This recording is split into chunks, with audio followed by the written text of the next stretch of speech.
My fingers hover above the keyboard, sunlight streaming through floor-to-ceiling windows that overlook Austin's skyline. The contract draft on my screen worth 6 figures waits for my final revisions. I've built this life word by word, client by client, far from the ruins of what I once called family.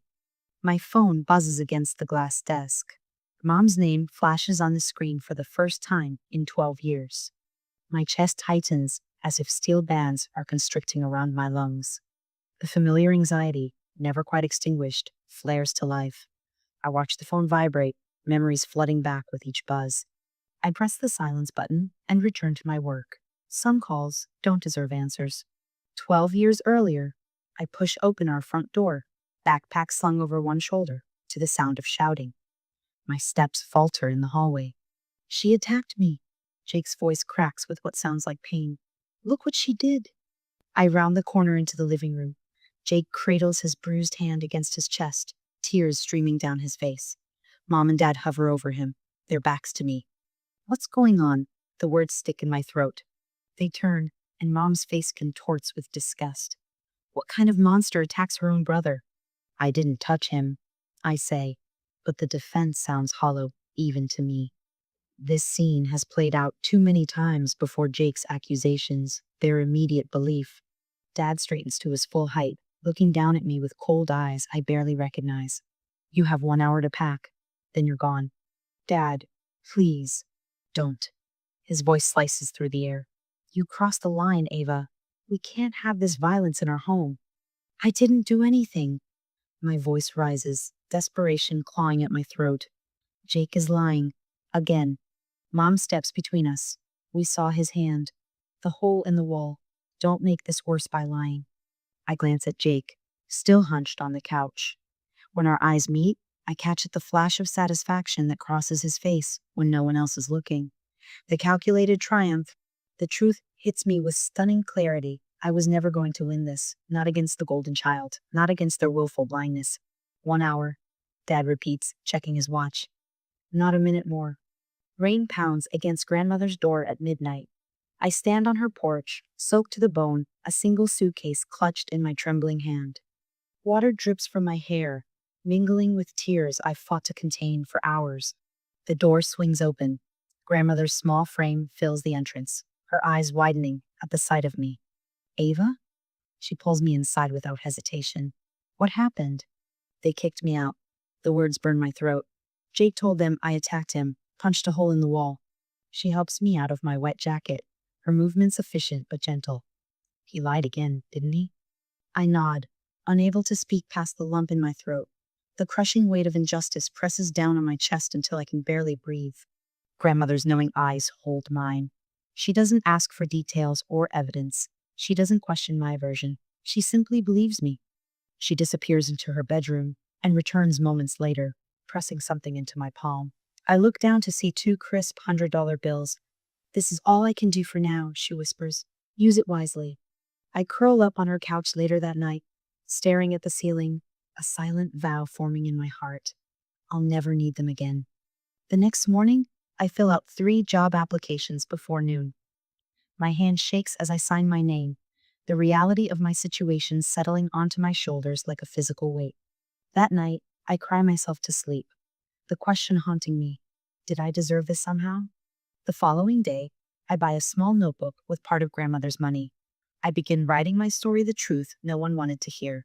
The words flow from me, raw and unfiltered. Grandmother finds me on the 3rd day, hunched over the notebook at her kitchen table. Your words will be your salvation someday, she says, squeezing my shoulder. Keep writing, Ava. The truth has power, even when no one's ready to hear it. I look up at her, the only ally I have left in this world. I will. What would you do if your entire family turned against you because of one calculated lie? For me, this betrayal wasn't the end of my story. It was only the beginning of my rise. But when those who abandoned me come crawling back, how far would you go to make them face the truth? My eyelids feel like sandpaper as I shuffle through the diner's back door at midnight. The smell of grease and coffee clings to my hair, a badge of my 8-hour shift.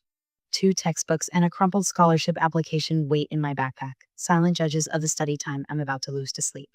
See you tomorrow, Ava. Marco, the night cook, waves as I punch out. I manage a nod, already calculating the 5 hours until my alarm will drag me to my morning retail job.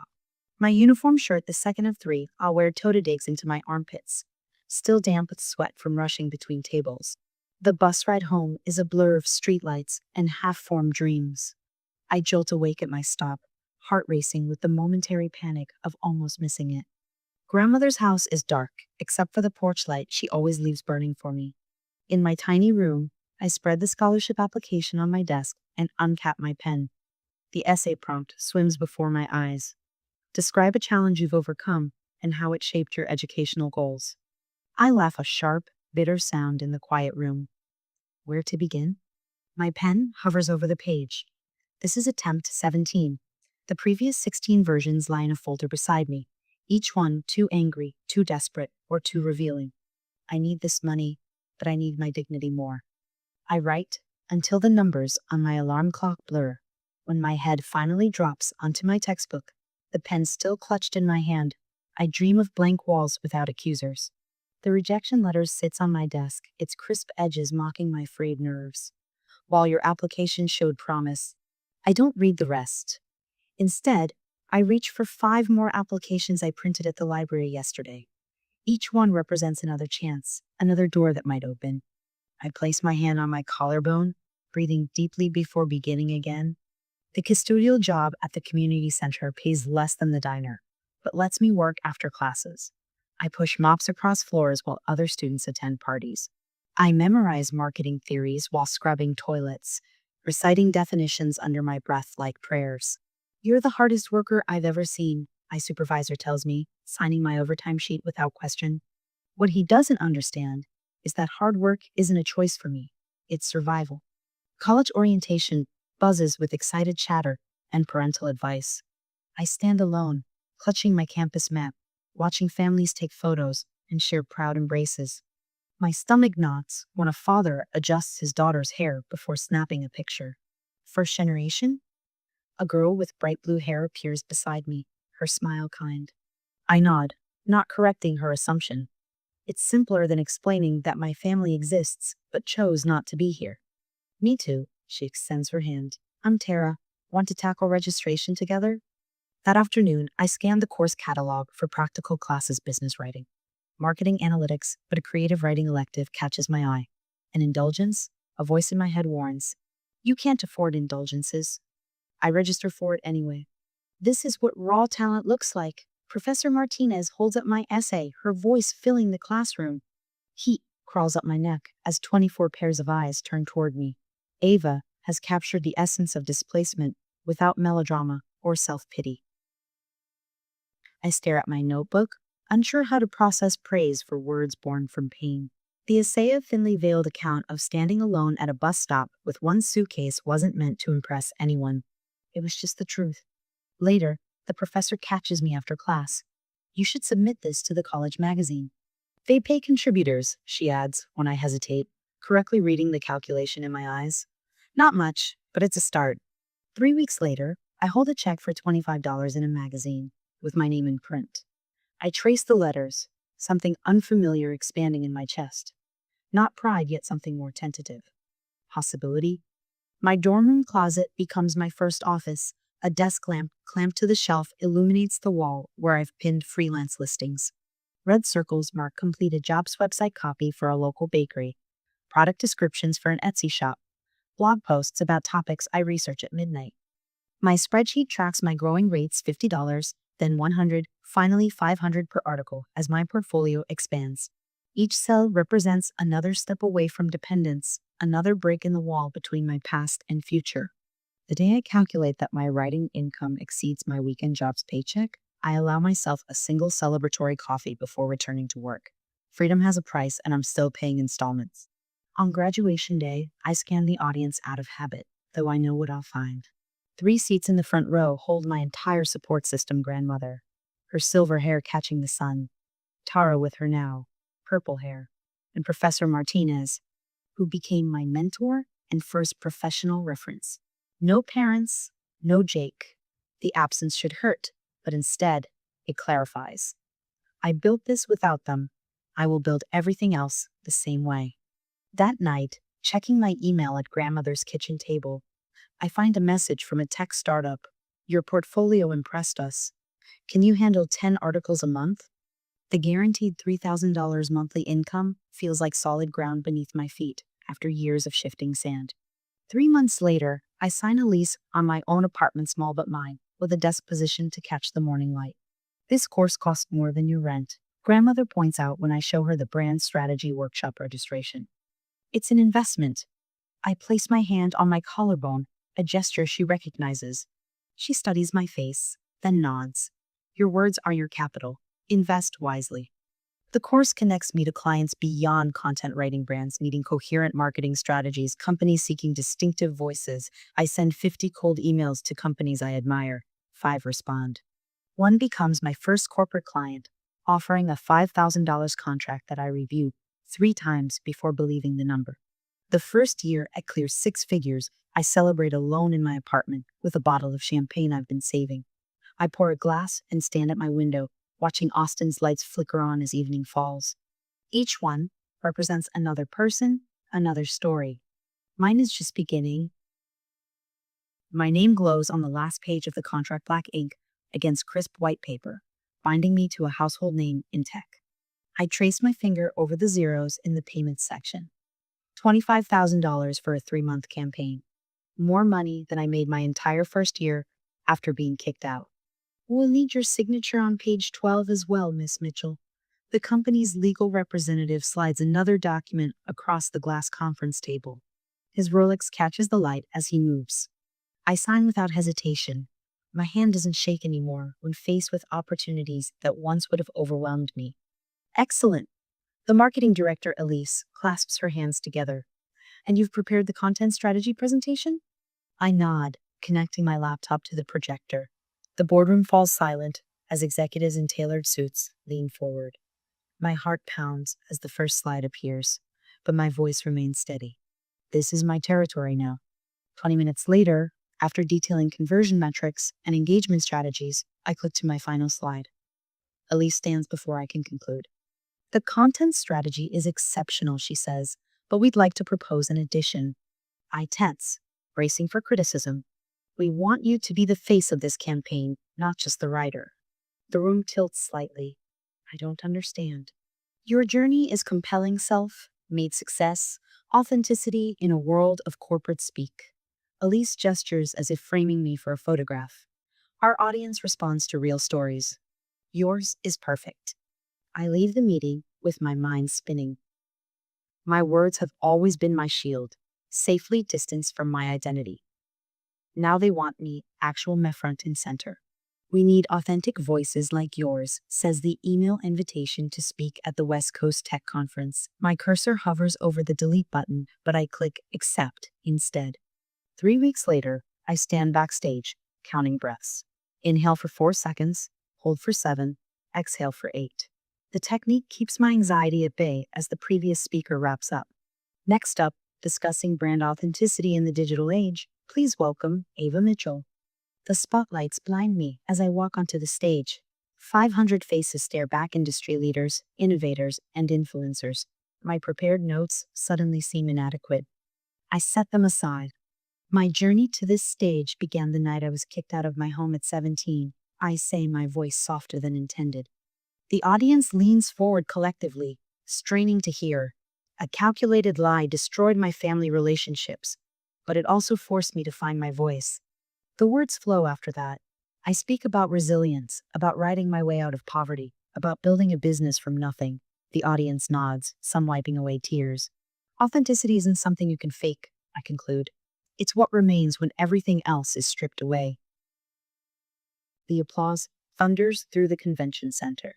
What I don't realize as I bow slightly and exit the stage is that conference cameras have broadcast my speech to millions online.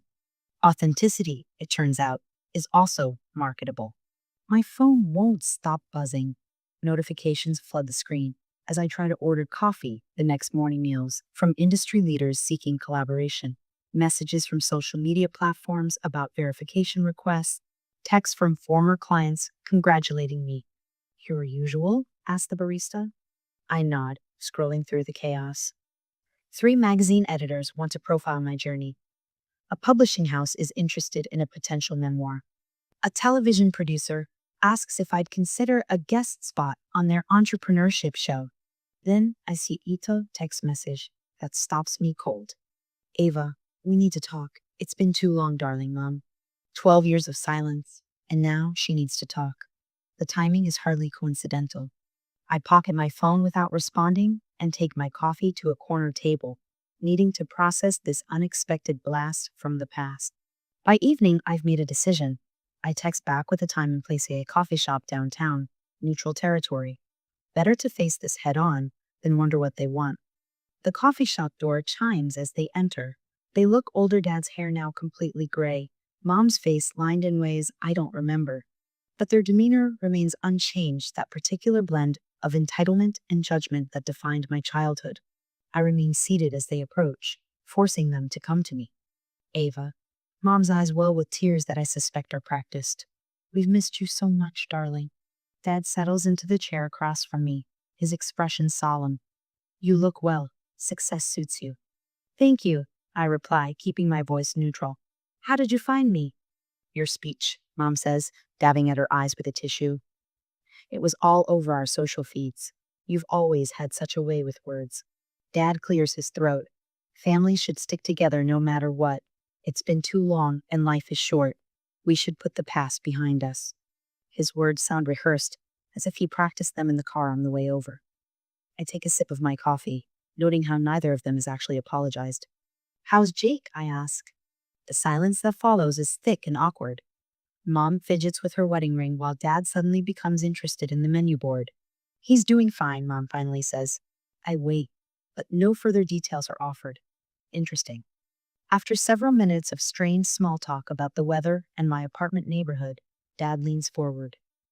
We're so proud of what you've accomplished, Ava.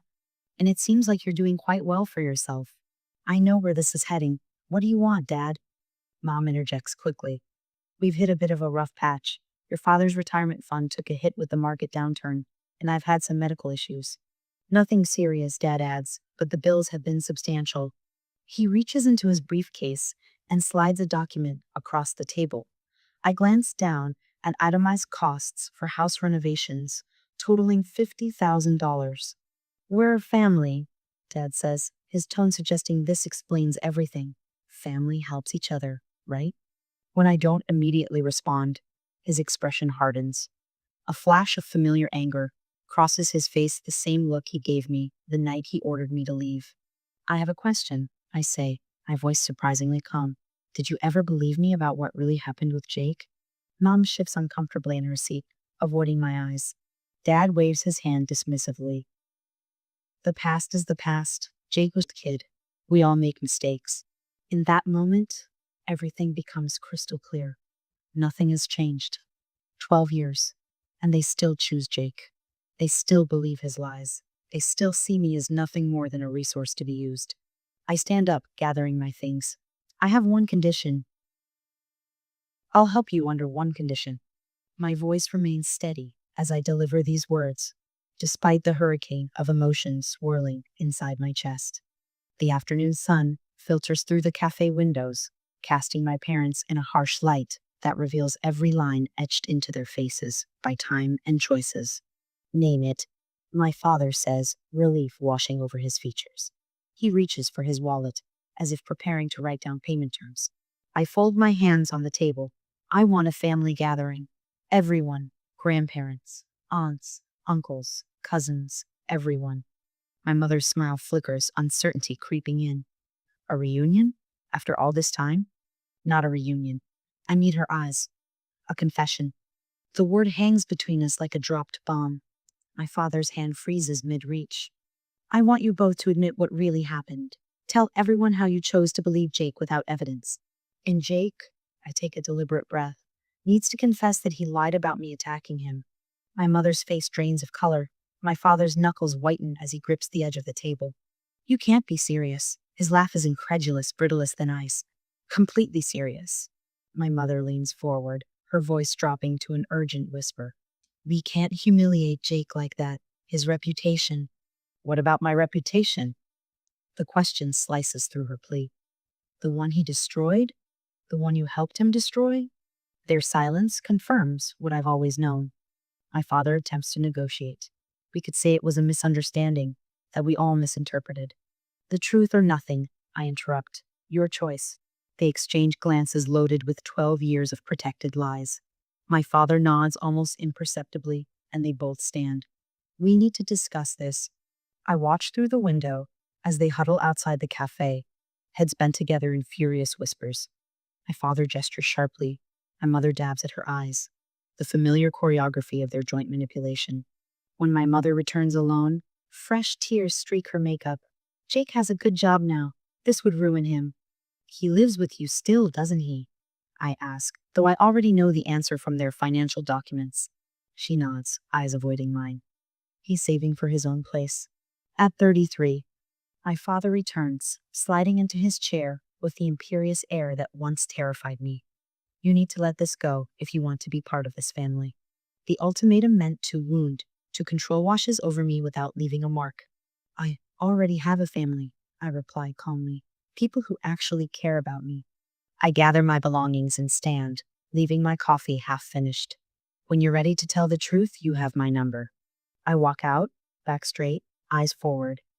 The weight I expected to feel, guilt, regret, longing, is mysteriously absent. Instead, a lightness fills my chest as I breathe in the spring air. In my car, I dial my grandmother. They chose him. Again, I tell her when she answers. They always will. Her voice carries the wisdom of years watching this pattern unfold. That's why you needed to leave. I drive home to my apartment, the evening sunlight gilding the city skyline. The peace I feel isn't what I expected. For years, I imagined confronting them would reopen old wounds. Instead, it's confirmed that the distance between us is necessarily a protective boundary rather than a punishment. At midnight, my phone lights up with a text. Jake. Still playing the victim? Pathetic. I watch the ellipsis bubble as he types more. Don't think you can turn the family against me. They'll never believe you over me. The final text contains a photo. Jake with our parents, arms slung around each other's shoulders, smiling widely. Taken today, after our meeting.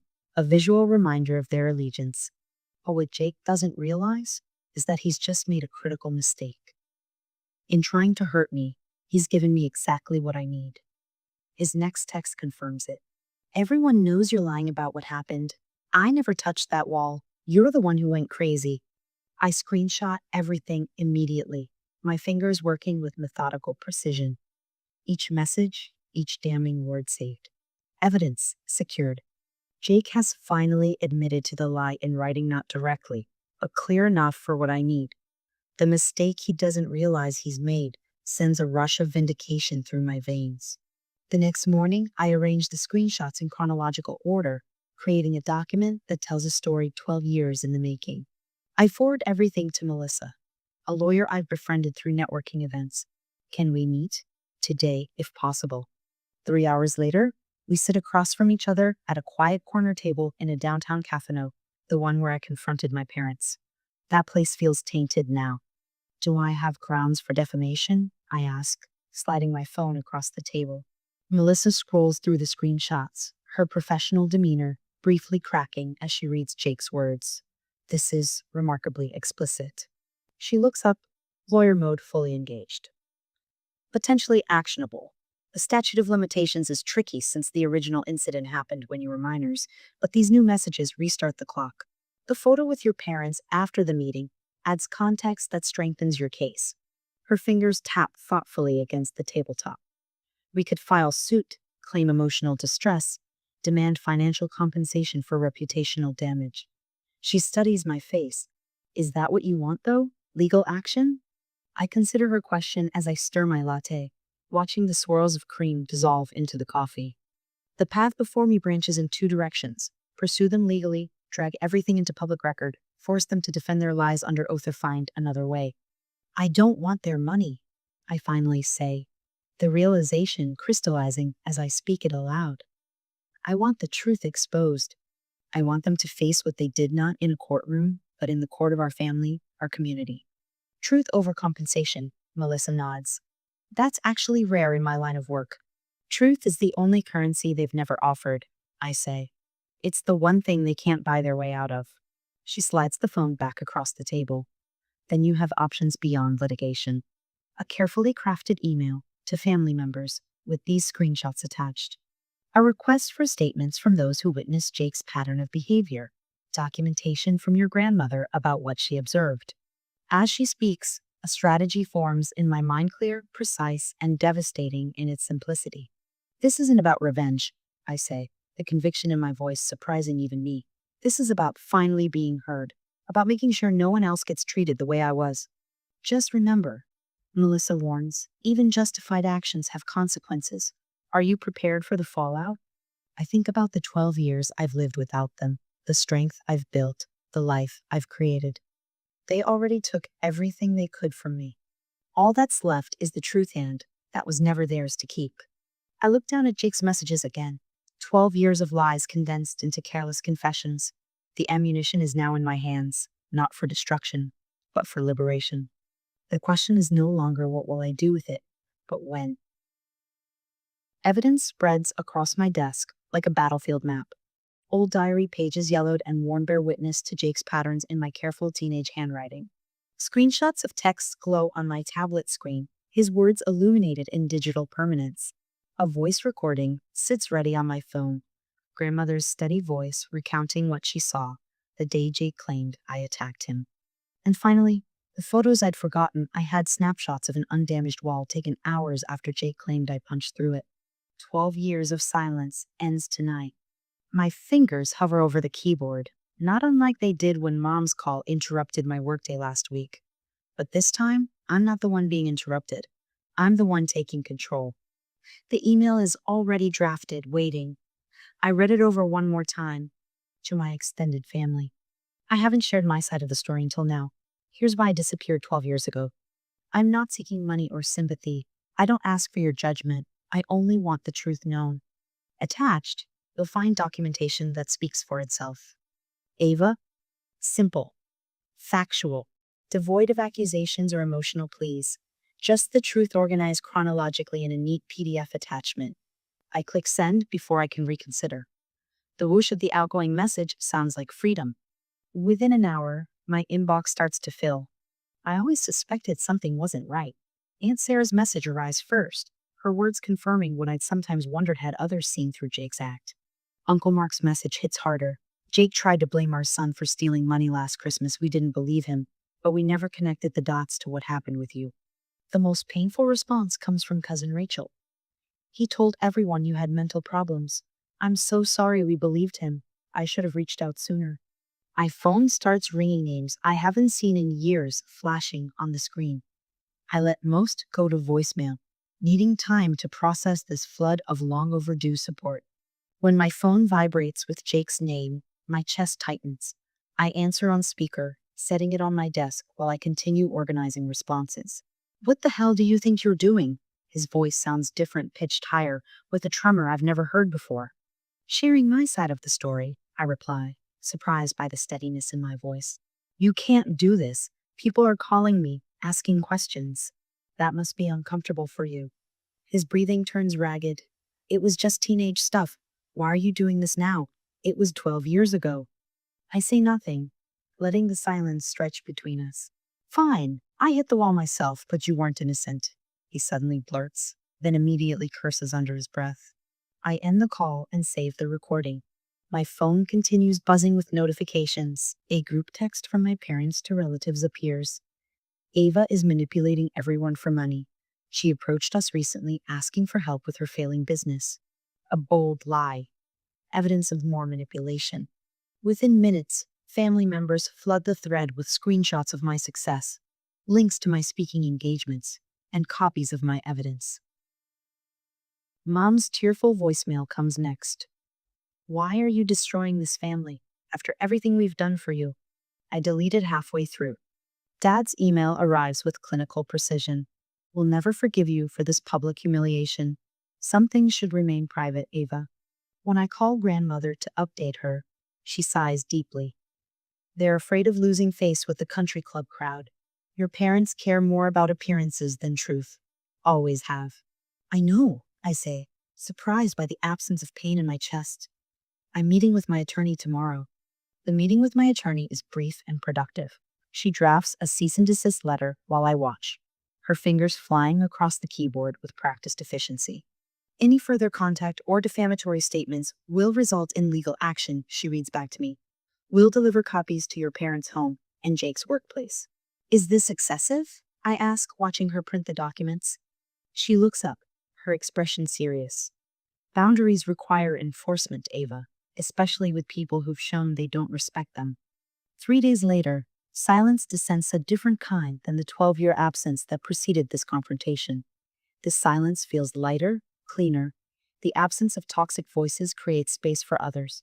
When Aunt Julia's email arrives with a Thanksgiving invitation, I read it twice to make sure I understand. We should have reached out years ago. We were wrong. The family would love to have you join us, your parents, and Jake won't be there. It's time we got to know the real you. I accept without hesitation. Standing in Julia's dining room 2 weeks later, surrounded by relatives who now know the truth, I feel a strange new sensation belonging without fear. When they gather for a family photo, the first in 12 years without my parents or Jake, I don't hesitate to step into frame.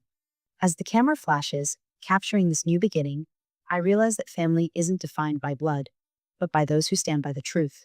I chose integrity over manipulation and discovered a support system I never knew existed. My parents and Jake have faded into silence, but I face my future unburdened by their toxicity. Sometimes the family you choose is more powerful than the one you're born into. Would you have had the courage to do what I did? Your words matter, I tell the small crowd gathered at New Horizons Youth Shelter. My voice carries across the room where 30 teenagers sit, some leaning forward, others with arms crossed defensively. I recognize the posture, the armor I once wore daily. When someone takes away your voice, writing gives it back to you. A girl in the back row catches my eye. Thin frame, wary expression, notebook clutched against her chest like a shield. I was her once. 2 years ago, I was just another content writer. Today, I'm launching Write Your Way Out, a mentorship and scholarship program for young writers who've been displaced or abandoned. I explain how each accepted student will receive professional guidance, publishing opportunities, and a percentage of my income allocated to fund their education. The words flow easily now, practiced from months of planning. Sometimes the people who should love you the most are the ones who hurt you the deepest, I say, watching recognition flash across their faces. But that doesn't have to be the end of your story. After the presentation, the girl from the back approaches, knuckles white around her notebook. Can I really make it like you did? Her voice barely rises above a whisper. I meet her eyes directly. Yes, and I'll help you. Laughter fills my apartment as Sophie raises her champagne glass. Sunlight streams through the windows, catching on the cityscape of Austin stretched out 30 floors below. My 30th birthday feels nothing like I imagined in those dark days on grandmother's couch. To Ava, Sophie announces, who survived what was meant to break her. 12 people surround my dining table, friends who appeared in my life when I needed them most. My agent, 2 college roommates, writers I mentored who became colleagues, a neighbor who brought soup when I was sick and stayed to become family. In the place of honor sits grandmother, her frame smaller than I remember from childhood, but her eyes still sharp. The oxygen tank beside her chair is new. The proud smile is not. As everyone clinks glasses, I notice what doesn't hurt anymore: the absence of my parents and Jake. That space has filled with something better. I never dreamed you'd build all this, grandmother says later, her hand trembling slightly as she gestures around the room. I squeeze her fingers gently. You gave me the foundation. The letter arrives on cream stationery, postmarked from London. Dear Ava, I've just returned after 5 years abroad. My son James showed me everything: your emails, the evidence, all of it. I should have contacted you sooner. I suspected Jake's nature for years. The way your parents enabled him, they couldn't face the truth. It was too painful to admit they'd created the monster themselves. If you're willing, I'd like to meet when I visit Austin next month. Your aunt? Eleanor. I fold the letter carefully, sliding it back into its envelope. The rage that once would have ignited at any mention of my family has cooled to something resembling understanding. Not forgiveness. I don't owe them that, but recognition of the broken systems that created all of us. I don't need their acknowledgement anymore. The doctors say 6 months, grandmother whispers, her bedroom at the assisted living facility bathed in afternoon light. Maybe less. I sit beside her, our hands intertwined on the quilt she made decades ago. You did what I never could, she says. You broke the cycle. From beneath her pillow, she pulls out a leather-bound book. I've kept this since the night you arrived at my door. Every step, every triumph. I open to the first page, see her neat handwriting documenting the night everything changed. Ava arrived tonight, soaked through, one suitcase. They've thrown her away, but they don't know what they've lost. This is your story, she says. Use it to help others see their own strength. The memoir takes shape on the same kitchen table where I once filled out job applications with shaking hands. Words flow from my fingers, 12 years of distance giving clarity to the pain. When I reach the dedication page, I don't hesitate. For my grandmother, who believed me. The publisher calls with the offer 6 figures for my story, the amount my parents once needed from me. The irony isn't lost on me. I send the advance copy to their address, not for reconciliation but acknowledgement. The return receipt comes back with my mother's signature, proof it was received, even if never read. Waves crash below the cliffside riding retreat in Santorini. My laptop open, I check my email one last time before disconnecting for the day. Miss Mitchell, I got accepted to college. Full scholarship. You were right about everything. Thank you for believing me. Mia. I smile, tucking my hair behind my ear as I close the email. The final page of grandmother's journal sits beside me, finally read after her funeral last month. She will thrive without them. I close the journal and open a new document. It's time to write the next chapter.